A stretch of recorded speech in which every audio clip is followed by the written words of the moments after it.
احمد کمال نے صاف انکار کر دیا۔ علی بن سفیان اس سے باہر لے گیا۔ احمد کمال نے کہا یہ بے شک اسلام قبول کر لے، لیکن میں اس سے پھر بھی اسلام کا دشمن سمجھوں گا۔ علی بن سفیان نے اس سے کہا ملک اور قوم کی سلامتی کی خاطر تمہیں یہ قربانی دینی ہوگی۔ احمد کمال مان گیا۔ اس نے اندر جا کر لڑکی سے کہا میں چونکہ تمہیں ابھی تک بے اعتبار لڑکی سمجھ رہا ہوں اس لیے شادی سے انکار کیا ہے، اگر تم ثابت کر دو کہ تمہارے دل میں میرے مذہب کے لیے قربانی کا جذبہ ہے تو میں تمام عمر تمہارا غلام رہوں گا۔ لڑکی نے علی بن سفیان سے کہا کہو مجھے کیا کرنا ہے، میں بھی دیکھ لوں گی کہ مسلمان اپنے وعدے کے کتنے پکے ہوتے ہیں۔ میری ایک شرط یہ بھی ہے کہ احمد کمال میرے ساتھ رہے گا۔ علی بن سفیان نے اس کی یہ شرط بھی مان لی اور اپنے ایک اہلکار کو بلا کر احمد کمال اور لڑکی کے لیے رہائش کے انتظام کا حکم دے دیا۔ اس نے دروازہ بند کر لیا اور لڑکی کو احمد کمال کی موجودگی میں بتانے لگا کہ اس سے کیا کرنا ہے۔ تیسرے دن علی بن سفیان کے بھیجے ہوئے آدمی حبشیوں کی اس مقدس جگہ پہنچ گئے جہاں سے لڑکیاں بھاگی تھیں اور جہاں رجب حبشیوں کا قیدی تھا۔ یہ 6 آدمی تھے اور سب اونٹوں پر سوار تھے۔ انہوں نے بھیس نہیں بدلا تھا، وہ مصری فوج کے لباس میں تھے۔ ان کے پاس برچیاں، تیر کمان اور تلواریں تھیں۔ انہیں احمد کمال نے لڑکیوں کی رودات سنا دی تھی۔ اس کے مطابق علی بن سفیان نے انہیں طریقہ کار سمجھا دیا تھا۔ وہ پہاڑی خطے کے اندر گئے جسے پہاڑیوں نے قلعہ بنا رکھا تھا۔ ایک برچی نہ جانے کہاں سے آئی اور ان کے سامنے زمین میں گڑ گئی۔ اس کا مطلب یہ تھا کہ رک جاؤ، تم گھیرے میں ہو۔ وہ رک گئے۔ حبشی پروہت سامنے آیا، اس کے ساتھ 3 حبشی تھے جن کے پاس برچیاں تھیں۔ حبشی نے انہیں خبردار کیا کہ وہ اس کے چھپے ہوئے تیر اندازوں کی زد میں ہیں، اگر انہوں نے کوئی غلط حرکت کی تو ان میں سے کوئی بھی زندہ نہیں رہے گا۔ سب نے اپنے ہتھیار حبشیوں کے آگے پھینک دیے اور اونٹوں سے اتر آئے۔ ان کے قائد نے حبشی پروہت سے ہاتھ ملا کر کہا ہم تمہارے دوست ہیں، محبت لے کے آئے ہیں، تمہاری محبت لے کے جائیں گے۔ کیا تم نے تینوں لڑکیوں کی قربانی دے دی ہے؟ ہم نے کسی لڑکی کی قربانی نہیں دی۔ پروہت نے غصے میں جواب دیا تم کیوں پوچھتے ہو؟ ہم مصری فوج کے باغی ہیں۔ جماعت کے قائد نے جواب دیا ہم تمہاری اس فوج کے سپاہی ہیں جو مسلمانوں سے تمہارے دیوتا کی توہین کا انتقام لے گی۔ ہمیں تمہارے آدمیوں نے بتایا تھا کہ انہیں شکست اس لیے ہوئی کہ لڑکی کی قربانی نہیں دی جا سکی۔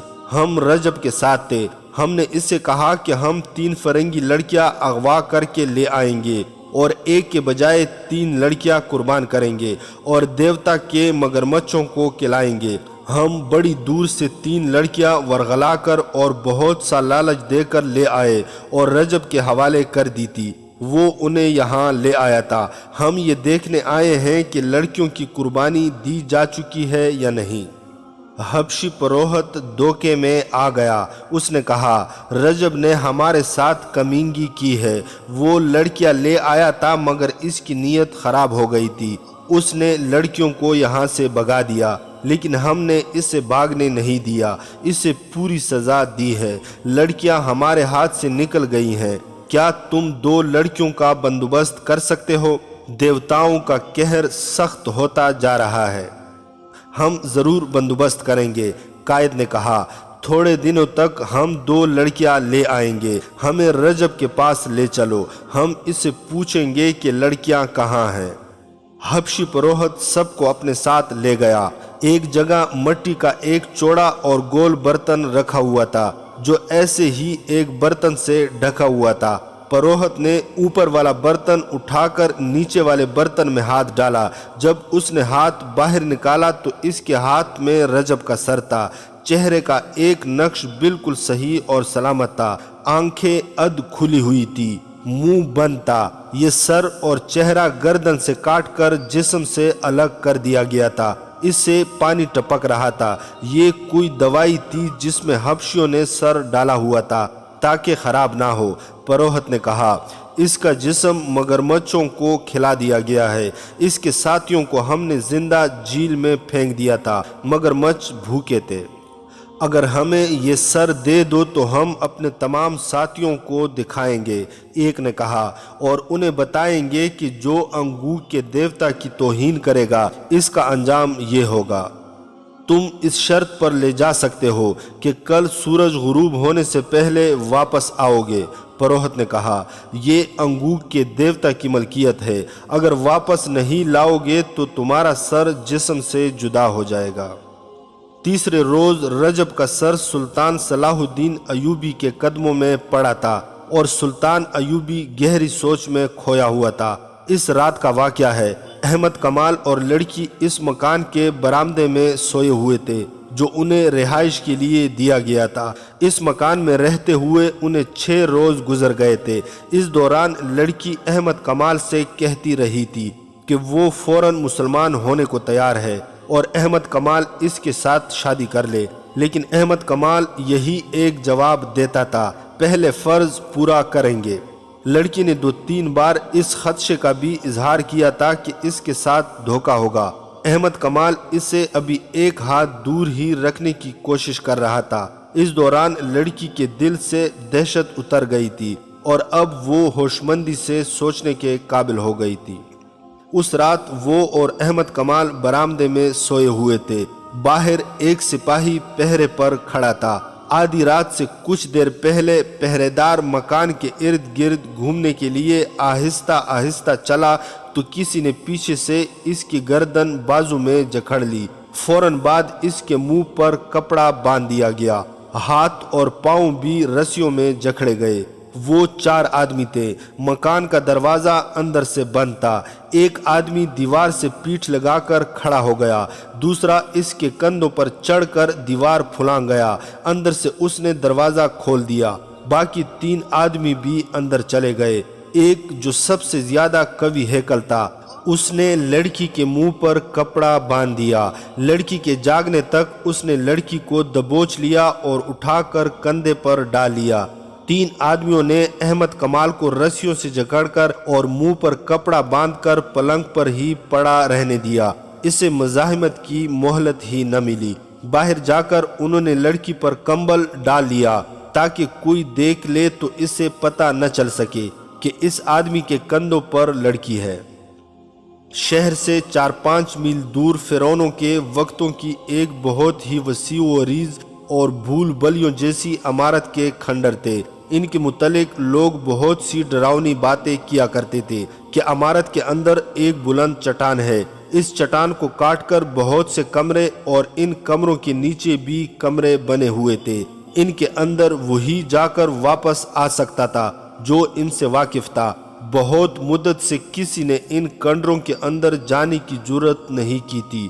مشہور ہو گیا تھا کہ اندر جنوں بھوتوں کا بسیرا ہے۔ اندر سانپوں کا بسیرا تو ضرور ہی تھا۔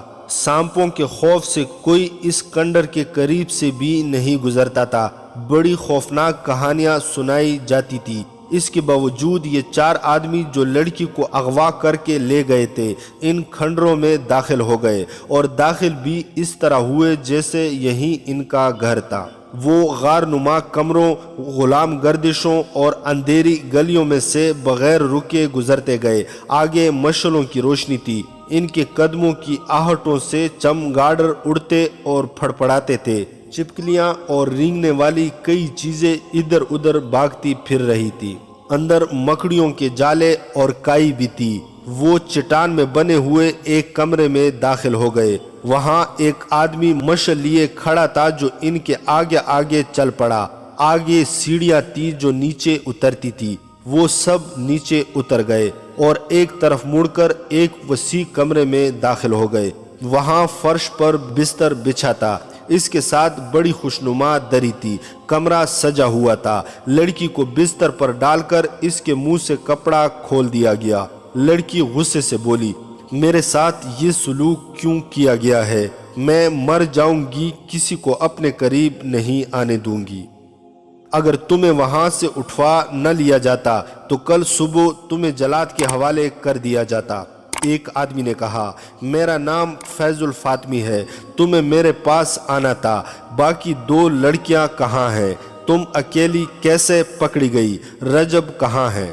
لڑکی مطمئن ہو گئی اور بولی، میں خدا کا شکر بجا لاتی ہوں جس نے مجھے بڑی بڑی خوفناک مصیبتوں سے بچا لیا، میں منزل پر پہنچ گئی ہوں۔ اس نے فیض الفاطمی کو رجب، حبشیوں، آندھی، 2 لڑکیوں کی موت اور احمد کمال کے ہتھے چڑھ جانے کی ساری رودات سنا دی۔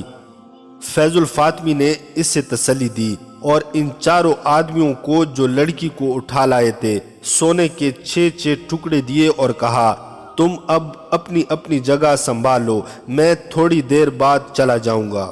یہ لڑکی 3-4 روز یہیں رہے گی، میں رات کو آیا کروں گا، باہر جب اس کی تلاش ختم ہو جائے گی تو اس سے لے جاؤں۔ 4 آدمی چلے گئے اور کھنڈر کے چاروں طرف ایسی جگہوں پر بیٹھ گئے جہاں سے باہر نظر رکھی جا سکتی تھی۔ فیض الفاطمی کے ساتھ ایک ہی آدمی رہ گیا جو مصری فوج کا کماندار تھا۔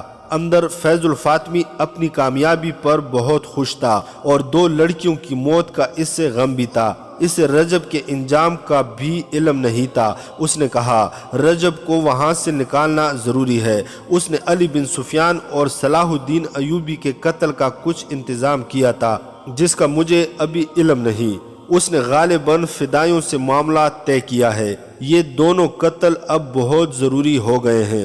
اب ہمیں کوئی نیا منصوبہ بنانا ہے۔ میں دوسرے ساتھیوں سے بات کر کے تمہیں کل بتاؤں گا، ابھی آرام کرو، مجھے واپس جانا ہے۔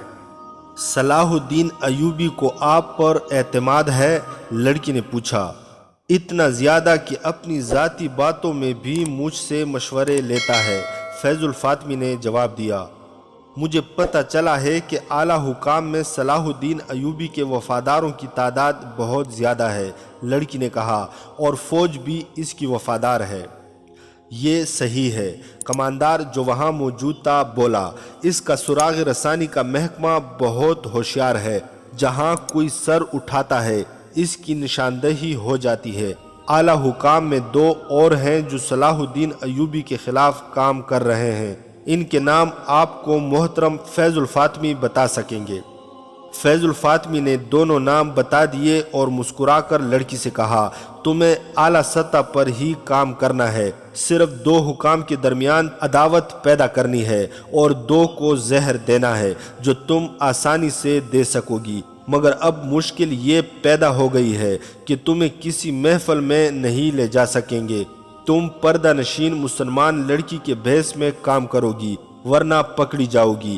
ہو سکتا ہے میں تمہیں واپس فلسطین بھیج دوں اور کسی اور لڑکی کو بلا لوں جسے یہاں کوئی پہچان نہ سکے۔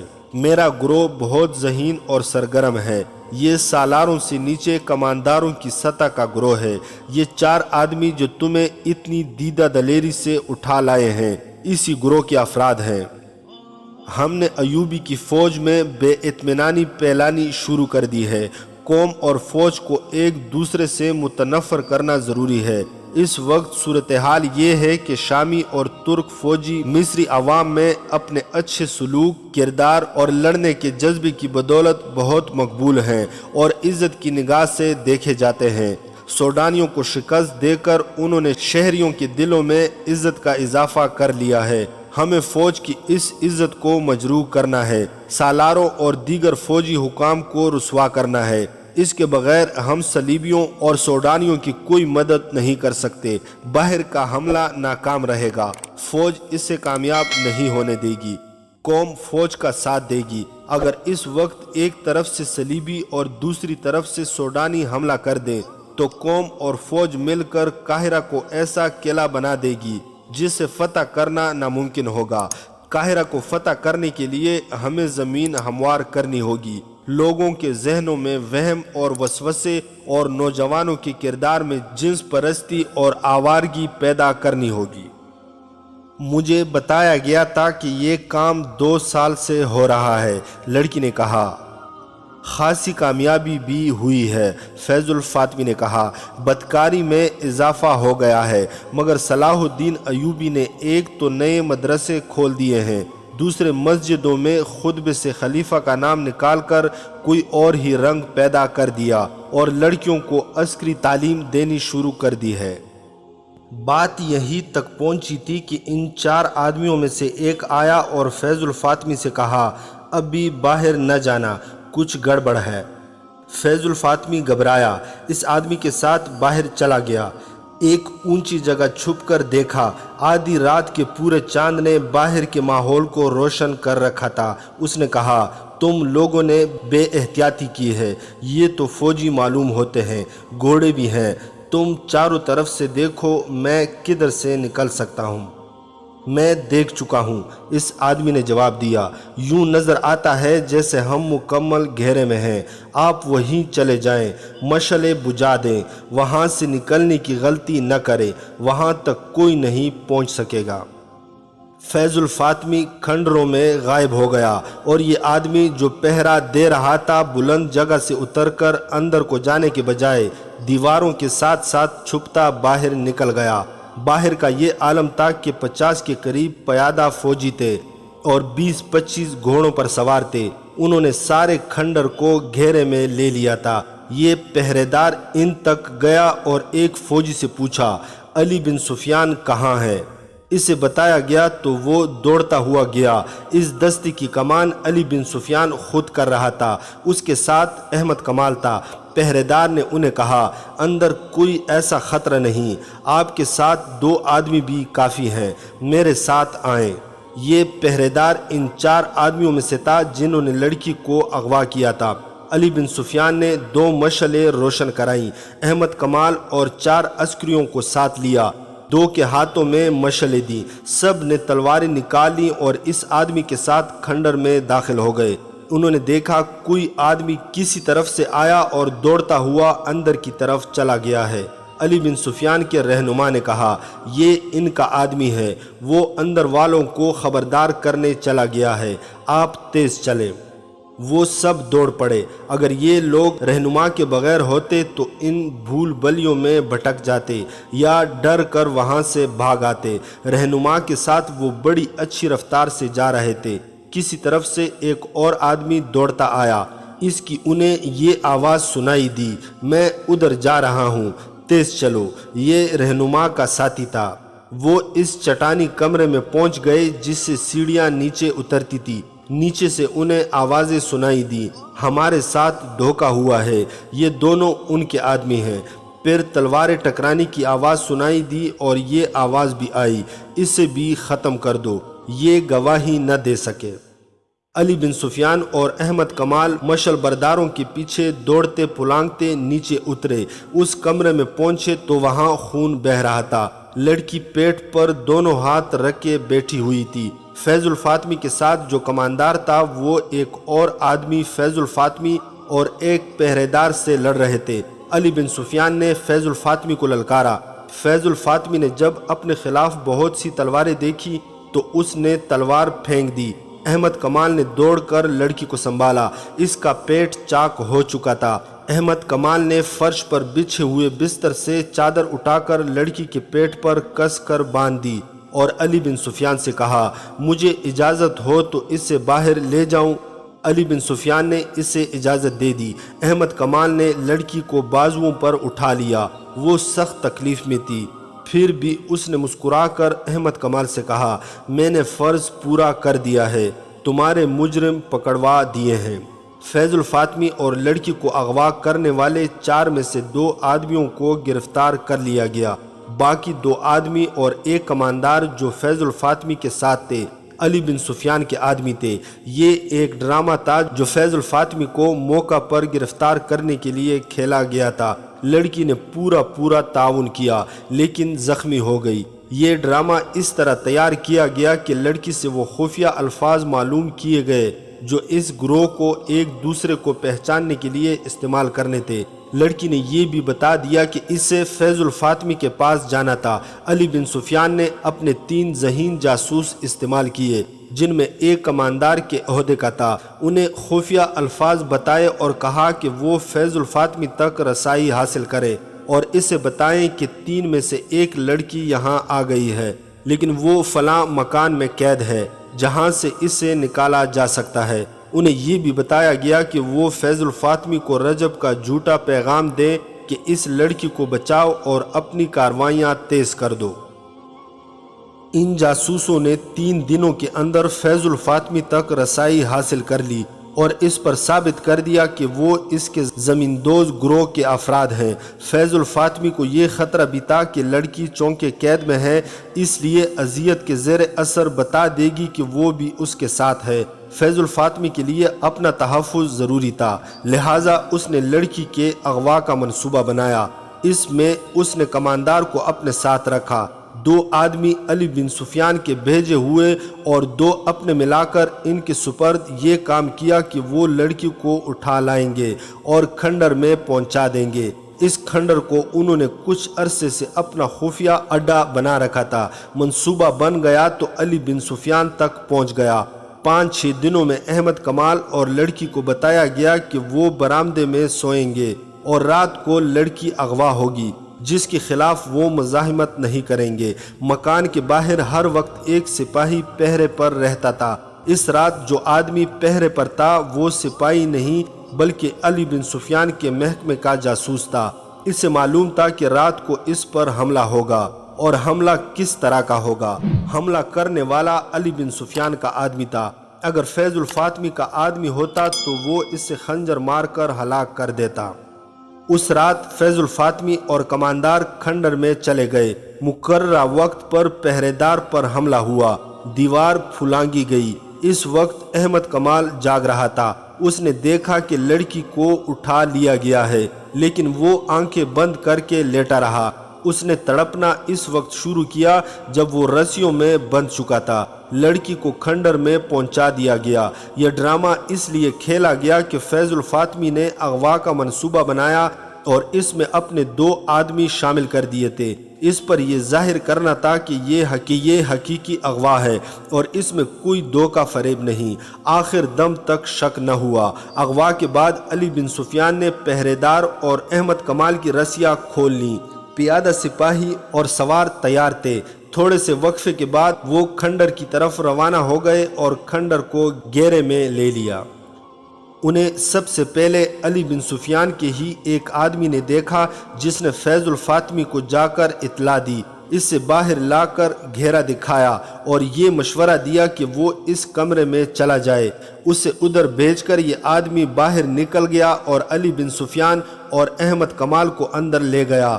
یہ اس آدمی کی دانشمندی تھی کہ اس نے فیض الفاطمی کو اسی کمرے میں چھپے رہنے پر قائل کر لیا تھا۔ اگر وہ کھنڈر کے بول بلیوں جیسے کمروں، برآمدوں، گلیوں اور تہخانوں میں نکل جاتا تو اسے پکڑنا آسان نہ ہوتا۔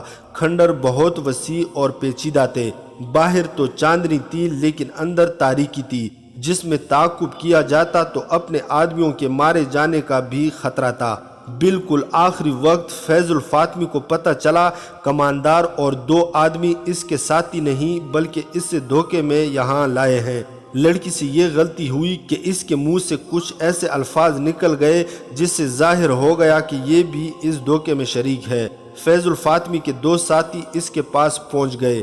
دھوکہ بے نقاب ہو گیا اور لڑائی شروع ہو گئی۔ فیض الفاطمی نے لڑکی کے پیٹ میں نوک کی طرف سے تلوار ماری اور اس کا پیٹ چاک کر دیا۔ اس نے لڑکی کو غالباً اس لیے بھی قتل کرنا ضروری سمجھا تھا کہ وہ اس کے خلاف گواہی دینے کے لیے بھی زندہ نہ رہے۔